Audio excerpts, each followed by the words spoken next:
Hi, it's me again with Corel tips and tricks. Somebody sent me this logo. It's pretty fuzzy, but I don't know what they're going to do with it or if they're going to print it.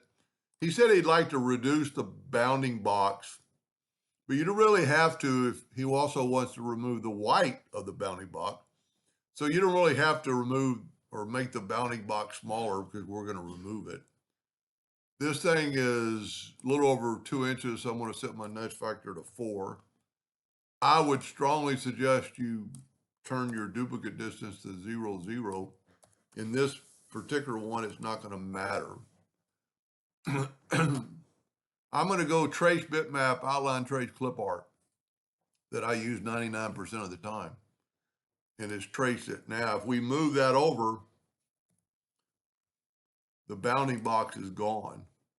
He's using a peach color instead of yellow. I'm going to turn it to yellow.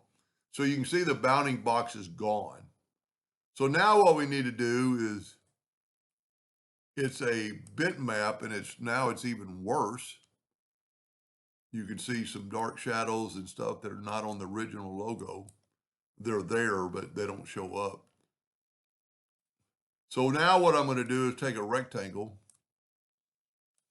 and I'm going to pick the Smart Fill tool on any color. I'm going to use that blue. I'm going to fill that in. And that gave me the shape of the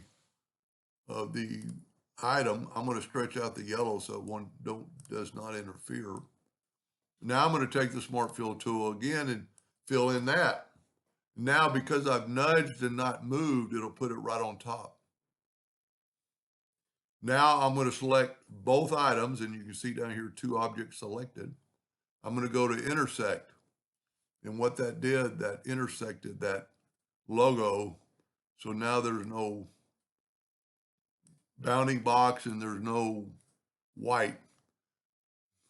I'm pretty sure this logo, if I knew this font,